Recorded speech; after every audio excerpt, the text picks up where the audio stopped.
Thank you very much. Yes, my name is Lennart Jern. I work together with Adam at Ericsson, or Ericsson Software Technology to be exact. We work a lot with open source projects, so we are here to share some of our expertise. Yeah, Adam, do you want to say some words about yourself? No, you summed up very well. Just one note that, sorry, I can't be there in person. The Finnair strikes have kind of affected my travel schedule, but I hope this will be a good presentation for everyone. Yeah, technology, connecting people and all that. Yes, exactly. Yeah. All right, I will do the first part of this, and then Adam can take over, so we don't go a lot back and forth between the call and all that. So yeah, thank you for coming to our talk. We go together working in open source projects. The title is a reference, in case you missed that, it's a reference to a song in the Mufasa movie, where we go together. It's a bunch of random animals traveling together, and the crowd is probably wondering that why are they going together, but actually helping each other, that's the way they actually can go far. If they just go alone, maybe a bit faster, but then you get taken by predators or whatever. So it's better to go together in that way. This is here is also the title from the song. This is how it starts. If you want to go fast, go alone. Yeah, you're free to do that, but we are here to talk about how we go together. But it's not for all projects, maybe. So I just want to be like upfront about that. We don't say that everybody has to go open source and do everything like this. If you want to do open source, you need to understand that it will be different, and you need to sort of accept this and internalize it. So you need to be prepared to explain and argue and compromise and all these things that you may get away a bit easier with in internal projects, where you can have one boss that just says this is the way it's going to be and that's it. In open source, when you're collaborating, you will need to do more.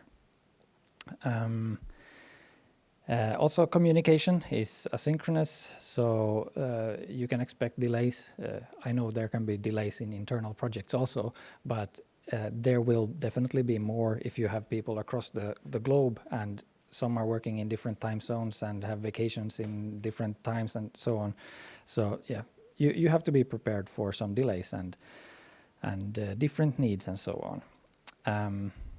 And yeah, just finishing this slide with move fast and break things, that works if you alone can decide about what's okay. If you are collaborating, you can't just go and break someone else. That's never gonna fly.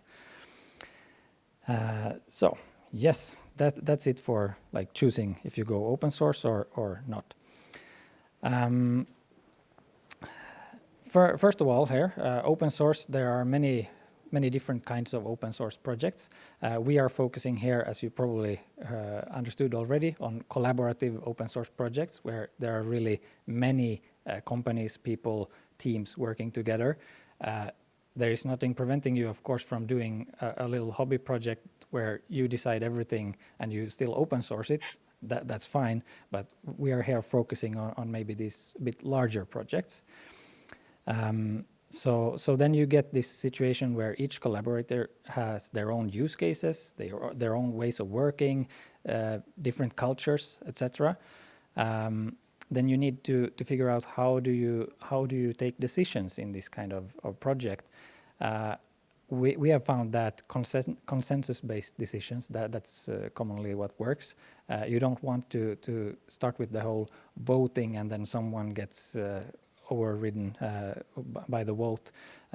Instead, compromise and discuss until you find something that everybody can agree on, and then you go that way. Also, meritocracy, work your way up, show that you know what you are doing, then you get more to say in the project. So start off with just simple stuff, show that you know what you're doing, and then you move up the levels. The levels here commonly being first maybe you join the project as a member, then you get sort of often things like tests run automatically, like we don't need to check carefully that you are injecting some Bitcoin miner every time. Then maybe you get some reviewing rights that you can put a looking good to me, LGTM, that's the common this slash command that we see on GitHub. And then finally, maybe after working a bit and reviewing many pull requests, you get to approver or maintainer. You can put that /approve to approve pull requests. Why are we doing it this way? It's actually an efficient way of co-developing and co-owning projects. It may seem strange at first that we are saying this is efficient. Isn't it more efficient and fast to just do it in one way that you decide? Well, then everybody has to do their own way. So in that way, it's better to cooperate and share that burden of pushing the project forward. It also helps keep the projects generic and useful for a larger community, and you avoid lock-in in that way. And this, of course, all the contributors, they also benefit from this because it means the project grows and they get more people to help. Yes, let me check the time just. Yeah. So if you are looking for how to start with an open source project, how to get in there, how to start climbing this ladder, this is the slide for you. I'm going to do one more also for more from the maintainer point of view, how to help other people join the project. But this is for joining the project then. Generally, it's a good idea to first get familiar with the project. What is it about? How do users use this? What are the use cases? Then look for contribution guides. There are usually some kind of guides. Check if there are any good first issues. There are usually some labels or some way of finding these a bit easier and more well-described tasks that you can help with. Try also to find other communication channels. So GitHub is or GitLab is probably like the most common way to find the project and contribute. But it's good to have other channels, some chat, some forum, email groups, where you can have a bit more relaxed communication. Through them, you can reach out, present yourself, and explain what you are doing. Like, what is your goal? Are you here to learn? Are you here to bring some new feature, or what's the goal? That helps also the maintainers to know that how can they help you. Ask for help or guidance, and be patient. Don't expect people to answer the same second that you send your message. They may be sleeping, so just give it some time. And please don't take criticism personally. People have different ways of communicating, so it's better to assume good intentions and don't, like, if they seem blunt or something, just ignore it and move on. That's usually better. Then we go to the maintainer view, how to welcome new contributors. I'm sure that there are people here who are maintainers in projects. So this is for you. Think about how a newcomer is joining the project. What are they going to do? They will probably look for guides, so make sure that they exist and make sure that they are up to date. It's very common that they get outdated because, honestly, as maintainers, we may not be looking at those newcomer guides all the time, so it's very easy to forget about them. Be available for questions and discussions. That's important, so they feel welcome. Provide these good first issues. That's probably the most counterintuitive part, I feel at least, because to give so extreme details in issues to make them actually good first issues, it's basically more work to do that issue than to just fix it for you as a maintainer. But that is not the goal. The goal is not to fix the issue. The goal is to get more people in the project so they can fix other issues. So take it as a learning opportunity. You are helping other people get started on the project. You will need to spend some more time to get them in, but then they can help you. And then be kind when reviewing. It's this thing about different cultures and communication styles. You may not mean anything mean, but it can feel that way when you are joining as a new contributor. You are putting your everything in this one pull request, and then people just say, "Nah, we don't want this. Get out." No, try to ask, why are they doing it in this way? What if you did it in that way instead? Have you thought about that? Instead of just saying, "No, this is wrong. Change this." Blah blah blah. And also explain. That's part of the job as a reviewer, maintainer. You need to explain because it's not obvious, and different projects do things in different ways. You may have specific coding styles that you follow to keep consistency. So link to the docs, and if there are no developer docs, please write them so that you have something to reference. Yeah, that's sort of necessary. And here is a sort of good summary of this from both sides, for both contributors and maintainers. If you remember one thing from this talk, this slide should be it. Be polite. This is not customer support. You should not be rude to customer support either, but maybe you are paying them, but here you are not paying them either. Be prepared to work and don't be afraid to ask, both as maintainer and contributor. And maybe the final gold medal there, reproduction, for lack of a better word. What I'm trying to say is that you need to provide context enough so that anyone can reproduce or understand at least what you are trying to achieve, or what the issue is that you are hitting. Can you explain what you want, the issue you are hitting, so that someone else can reproduce it? Can you explain it so that someone from a different company can understand it? They may be using this project in a whole different way. And can you explain it to someone from the other side of the planet? Then you are good to go. Then you get the gold medal. Now I think I can give over to Adam here to talk more about the governance of these open source projects. So take it away, Adam. Yes, so in the spirit of going together, as Lennart mentioned, many of the open source projects have realized that it's better to be under one roof. It's easier if they join their resources and manpower. And nowadays we have a lot of these foundations, and some foundations are a group of many projects. Some foundations are just tied to one specific project that too large, and they needed to organize themselves into a foundation. And these foundations are a very good place to start, both for people who want to contribute to open source, but also for the adopters.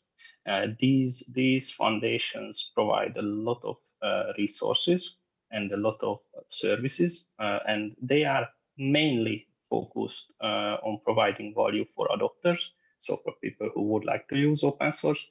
But in smaller parts, they also help the maintainers with guidance, with resources, and as well as the contributors. And I listed a lot of benefits or services, perks they provide, but the main four domain is legal, security.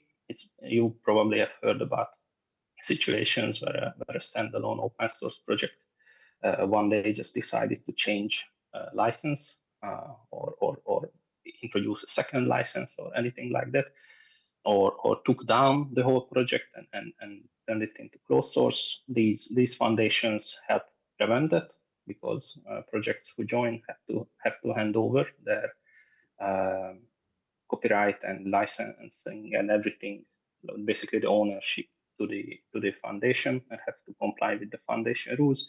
And then the other thing is community. These foundations organize events like the KCD, but even bigger ones like the KubeCon, or the Open Infra Days, or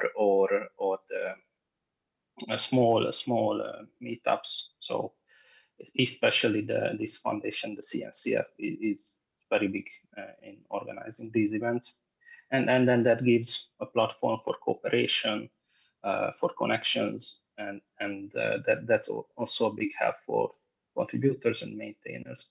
Then there are the maintainer resources. That's the third big group, basically like computational resources for the CI, resources for creating a logo, helping with hosting an event, so on. So that's the resources for the maintainers. And then one commonly undervalued thing, which always becomes important when there is a change on the legislative level. So if you think about the EU Cyber Resiliency Act, the Linux Foundation and other open source foundations have took a position and advocated for a better legislation, and that also a huge help for not just these projects but the whole open source ecosystem. Next slide, please. So just a few numbers, just to underline my point about the importance of the foundations. These are the numbers of just the CNCF, so not parent organization, the Linux Foundation or others. And based on the website, there are more than 280,000 contributors, 5,000 maintainers, 208 independent projects, and a lot of member organizations who delegate people to work on CNCF projects or just invest money into the organization. At this point, we basically have events almost everywhere, almost on all continents, not all continents, but almost on all of them. And these are giant events. This year's EU KubeCon had more than 12,000 visitors in London. And then there are also the smaller events like this KCD event. And there are also technical governing bodies that are working every day to ensure the quality of the CNCF projects. And that is the TOC, the Technical Oversight Committee, the technical advisory groups, and the special interest groups. So these are the technical advisory groups are mostly multi-project oversight committees, and then the special interest groups could be also work with multiple projects, but many times big projects like the Kubernetes had multiple special interest groups. Next slide, please. So, as I mentioned, the whole foundation model, and especially the Linux Foundation and sub-foundations like the CNCF, has a goal to provide a value mainly for the adopters, and the core edict of that is the maturity model of the CNCF. And I know there are a lot of things on this slide, but I will highlight the important things. So there are 3 maturity levels: the sandbox, the incubating, and the graduated maturity levels. And projects are first proposed into the sandbox. They have to prove that they are relevant for the cloud native ecosystem, and they can be taken seriously. And then after they are elected, they usually spend some time in this sandbox and grow and mature. And CNCF TOC and the appointed viewer takes into consideration a few domains of interest, and this is the governance and maintenance, the contributions and community, engineering principles, security, ecosystem, and the legal status of the project. So, for example, when someone joins Sandbox, they have to hand over the ownership of the project. But you probably already see that there are a lot of projects in Sandbox, 141. There are way less, both incubating and graduating combined. And there is a solid line between Sandbox and incubation. And that is the according to the TOC documents, that is the hardest barrier or the most serious filter within the model, because projects who end up in Sandbox, they work mature, but they have to then propose themselves into an incubating status, and then they have to wait, keep the project alive, and when they when they are the one in the queue that picked up for the due diligence review, a lot of things are checked. There are adopters interviews, so the TOC reviewer actually calls up the adopters. For example, recently it was 5 adopters, and then they do interview with them and go through the project and check basically a laundry list of details and requirements, and they let the project continue into incubation.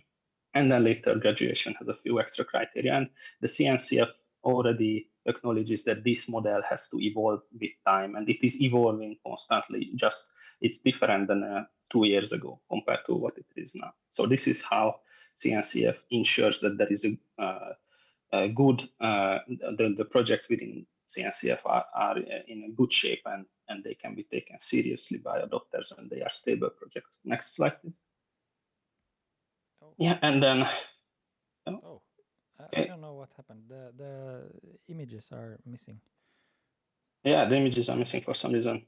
Doesn't matter. Like, the most important thing is that we will be talking about the MetaCube as a case study. That is a CNCF project that we selected that because we are maintainers in that project, and it's mostly a CNCF project. It was built for Kubernetes. It's completely Kubernetes native, but we also take some components from OpenInfra, so it's a cross organizational project, and we coordinate with some OpenInfra folks. We repackage some of their components, and we have shared maintainers, and we coordinate releases and development together.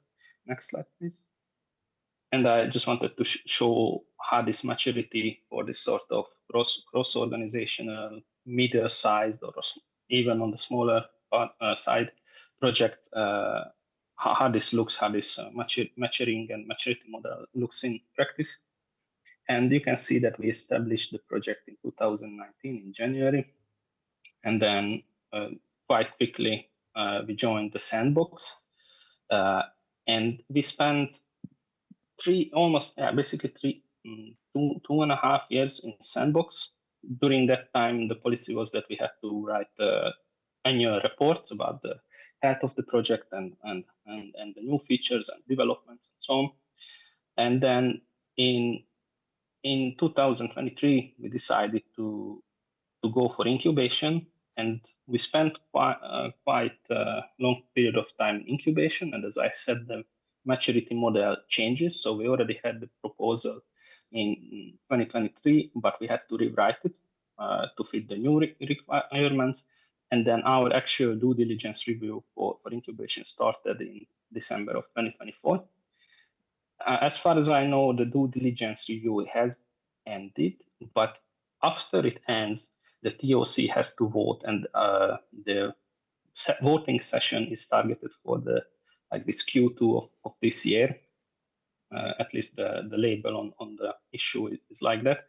So you can see how long it is and how serious it is, and there are checkpoints all along the way. So CNCF takes it really seriously to make to check the maturity of the project, and you can only pass this if you have multiple maintainers, if there is always somebody who can talk with the reviewer, who can update the proposals and so on. So there has to be a continuity in the project to progress. Otherwise, if there is no continuity or coordination, this cannot be achieved. Yeah. Next slide, please.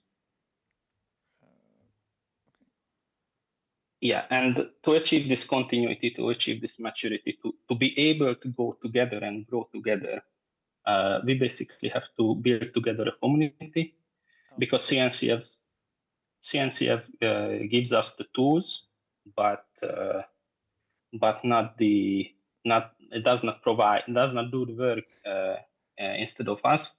So without a healthy community, there is no progress, and anybody could help with building a community, because there are, even if you are not that familiar with the code, Lennart already explained how contributions should work and how maintainers and contributors should work together.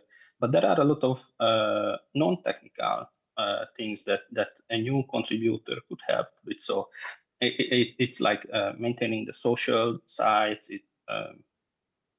writing documentation, pointing out issues in the documentation, disclosing security problems.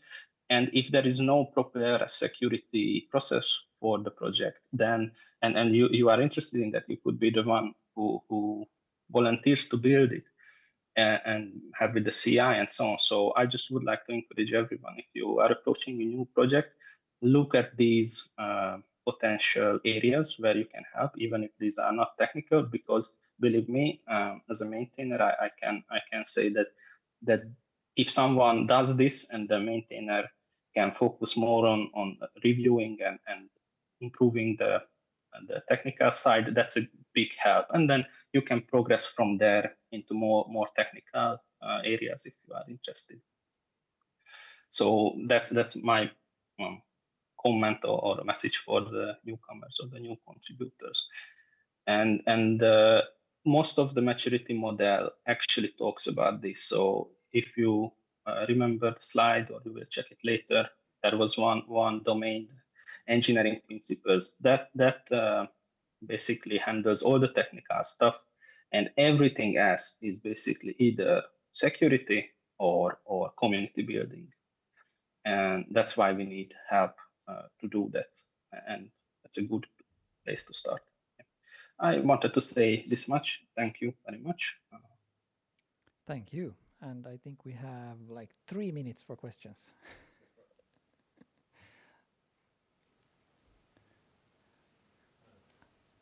Yep.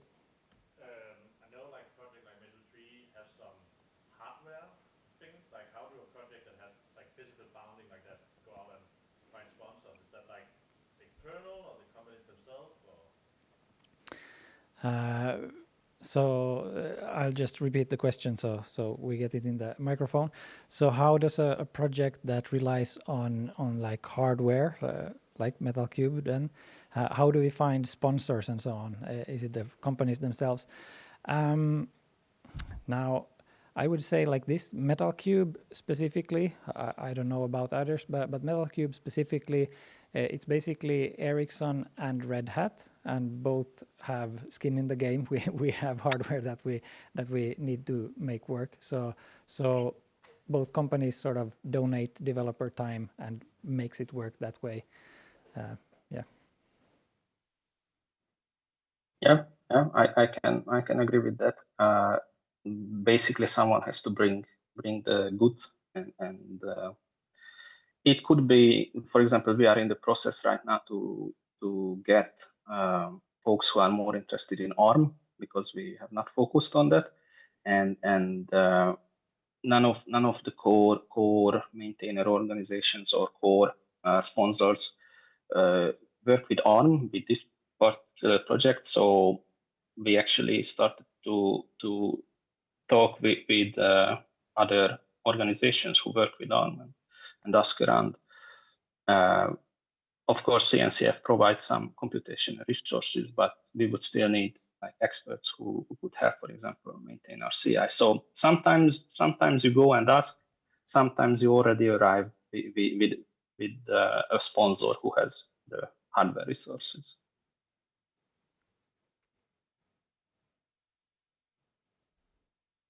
Yep.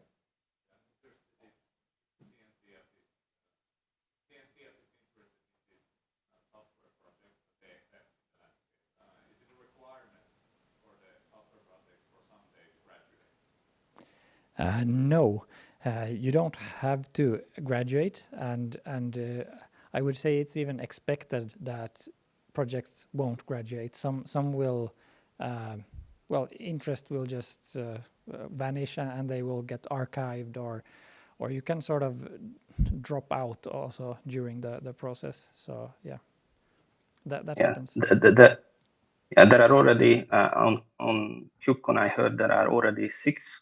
If I remember correctly, there are already 6 projects that have been archived, so they never went anywhere. So yeah, it could happen. But there are also projects who are in incubation for, I don't know, like 6 years or something. Okay, thanks. We are at time. So lunch is next, and the talks continue 1:45. Thank you. Thank you. Thank you.